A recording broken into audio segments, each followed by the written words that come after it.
El holocausto nazi sigue agitando la imaginación de los escritores y es lógico, porque pocos hechos de la historia han provocado tanta vergüenza, espanto y barbarie. El cubano Leonardo Padura y el español Andrés Sorel reflexionan cada uno a su manera sobre el mal de la intolerancia.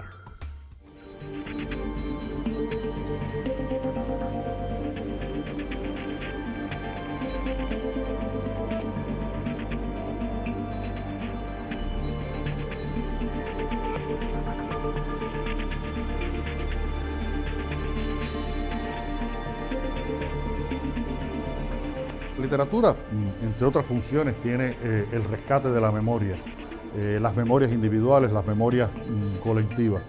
Y esta novela específicamente rescata la memoria de un acontecimiento del que se habla muy poco en Cuba, se ha hablado muy poco en los últimos años, que es el viaje del transatlántico San Luis que llega a La Habana con 937 judíos que le habían concedido, le habían vendido una visa cubana para que pudieran desembarcar y luego no los dejan quedarse en Cuba.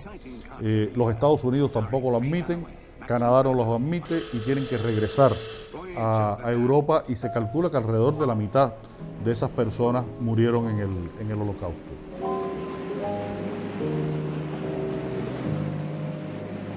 En esta historia que yo cuento con respecto sobre todo al episodio del barco que llega a La Habana con estos refugiados judíos, hay como un elemento de maldición que persigue a estos personajes.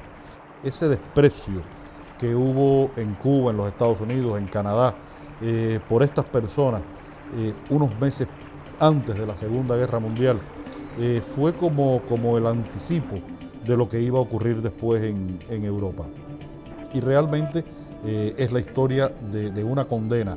Cuando empecé a escribir Herejes, no tenía bien claro a dónde podía llegar. Y decidí escribir una novela en la que me iba a retar a mí mismo. Por eso esta novela es un poco una novela histórica, es un poco una novela policial, es un poco una novela social, pero no es una novela histórica, ni es una novela policial, ni es una novela social. Creo que el título un poco la representa. Creo que es una novela hereje. A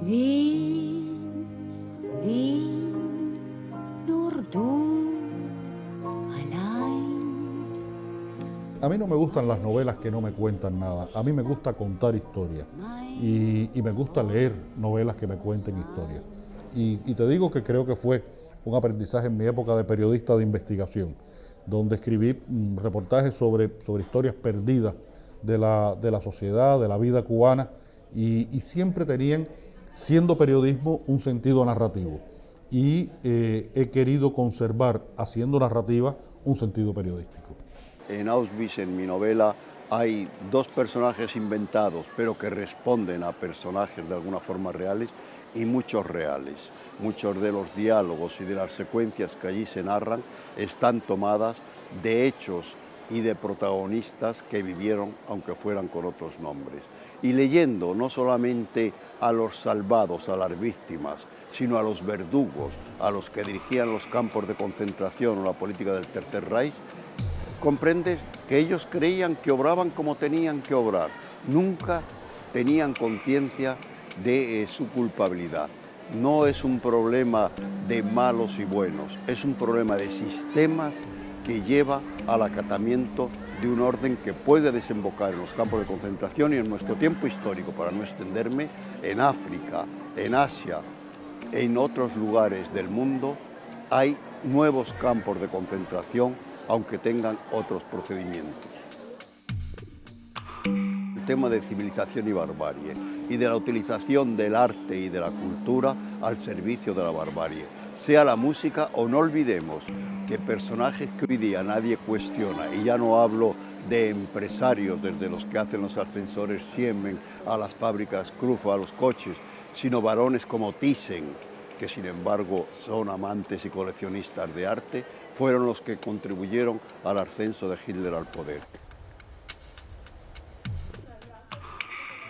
Grandes amigos con los que he hablado, que me recomendaban que no hiciera esta novela porque me iba a destruir físicamente, que fueron Saramago, San Pedro, y afortunadamente vive Antonio Gamoneda, y te puedo decir que éramos absolutamente escépticos sobre la literatura. La literatura la hacemos para salvarnos nosotros.